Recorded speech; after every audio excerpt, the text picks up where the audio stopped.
tampan, berusia 16-an, tiba di depan sebuah gerbang kota besar. Yang satu berbaju kuning, satu lagi mengenakan baju berwarna merah. Saat dua pemuda itu berdiri di depan pintu kota, dua penjaga gerbang menghampiri dan memberi hormat salam Tuan Muda Lang dan Tuan Muda Kuan, kata dua penjaga bersamaan. Dua pemuda tampan itu tersenyum dan menganggukkan kepalanya. Kemudian keduanya melangkah memasuki kota Lang. Suasana saat itu sangat ramai. Kota Lang adalah salah satu dari 9 kota besar di wilayah Provinsi Dalian. 8 kekuatan utama di Provinsi Dalian masing-masing memegang satu kota. Dan satu kota besar lagi adalah ibu kota provinsi, tempat di mana sang gubernur berada. Tuan Kota Lang adalah seorang ahli dari klan Lang, dan klan Lang adalah salah satu klan nomor 1 di provinsi itu. Di kota Lang, selain Tuan Kota dan Wakil Tuan Kota yang berasal dari klan Lang, posisi tinggi lainnya diisi oleh ahli dengan nama keluarga yang berbeda.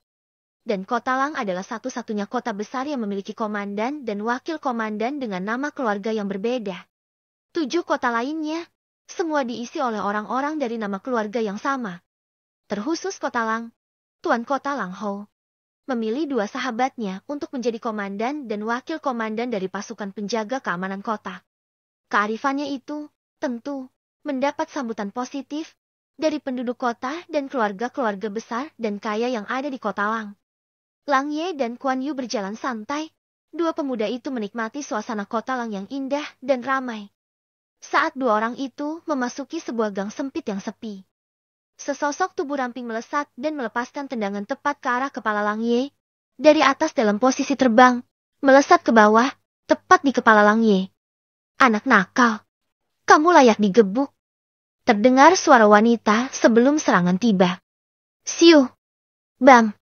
Lang Ye menyilangkan 2 tangan di atas kepalanya. Ia berhasil menahan tendangan itu. Si wanita berputaran di udara. Kemudian, masih dalam posisi melayang di udara, tubuh wanita itu berputaran. Kemudian kaki kirinya menendang ke arah dada Lang Ye. Pah! Huk! Bam!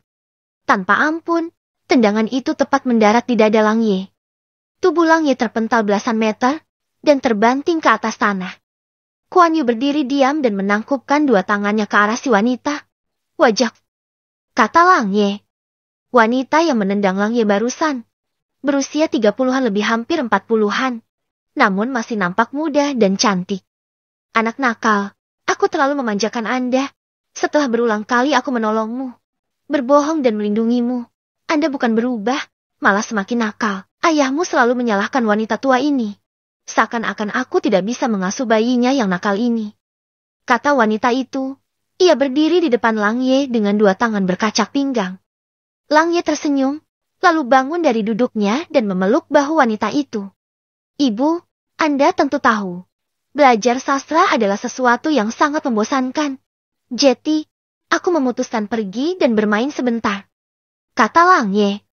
Hei, Anda pergi dari pagi hari, dan pulang menjelang hari hampir gelap, dan Anda katakan hanya sebentar. Kata wanita itu, ia mencewek telinga Lang Ye. Aduh, Ibu, lepaskan. Itu sakit sekali. Kata Lang Ye. Anda harus dihukum. Kata wanita itu. Matanya menatap putranya. Dan bola mata serta bibirnya mengarah pada suatu arah. Lang Ye yang mengerti, lantas berteriak kesakitan dan meminta ampun, serta berjanji tidak akan mengulangi kesalahannya. Saat itu, dari jarak ratusan meter, seorang pria tampan berusia 40-an menatap ke arah ibu dan anak itu. Sesaat setelah itu, ia pun melesat pergi. Setelah pria itu pergi, wanita itu melepaskan tangannya yang mencewek telinga Lang Ye. Lang Ye menatap ke arah di mana pria itu tadi berdiri, kemudian menghela nafas lega. Dengan tersenyum, Lang Ye memeluk bahu ibunya. Ibu, untung Anda cepat datang. Jika tidak, ayah pasti akan menghukumku dengan berat. Kata Lang Ye. Anda, telah berapa kali kuingatkan. Berhati-hatilah, jaga sikapmu, tidak setiap waktu ibu memiliki waktu untuk membantumu. Ayo cepat pulang. Kata wanita itu. Lang Ye tersenyum. Ia nyengir pada ibunya kemudian pergi. Wanita itu menatap Kuan Yu. Kamu pulanglah, ayahmu mencarimu. Kata wanita itu. Baik Nyonya Lang, aku permisi. kata Kuan Yu. Wanita itu menatap ke arah dua pemuda itu pergi. Ia menghela nafas dan tersenyum. Lang Ye berjalan ke arah rumahnya, dan sesaat kemudian, ibunya telah muncul di sebelahnya. Ibu, ayah pasti menungguku. Apa yang harus aku lakukan? Kata Lang Ye. Kamu mandilah dulu. Kemudian beristirahat. Biar aku yang hadapi ayahmu. Kata Nyonya Lang. Lang Ye tersenyum. Baik ibu, Anda adalah wanita terbaik dan tercantik di dunia ini. Hehe. Lang Ye melesat pergi ke arah belakang. Setelah tiba di depan kediaman sang penguasa kota. Nyonya Lang tersenyum menatap ke arah putranya pergi. Kemudian wanita itu berjalan memasuki ruangan tengah yang berada di gedung kediaman Nyung. Kakak Lang Hou. Anak itu telah kuberi pelajaran.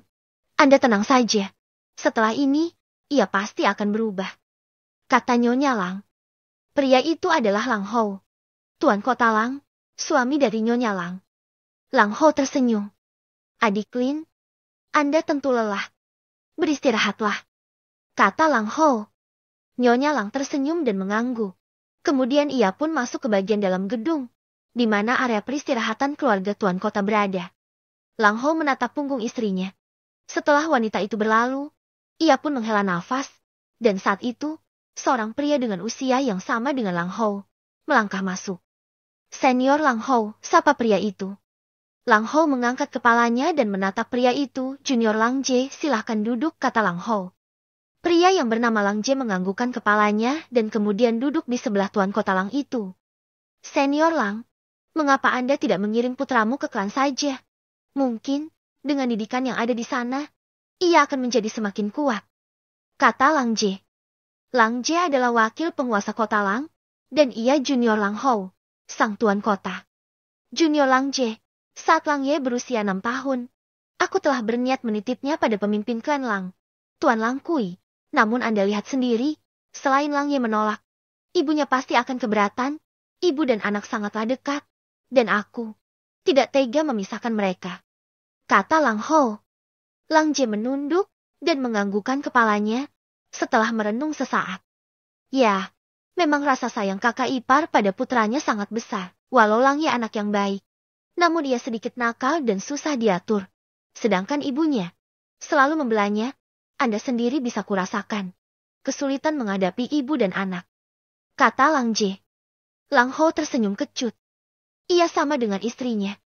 Sangat menyayangi putra mereka. Namun, ia selalu tegas dalam pendidikan.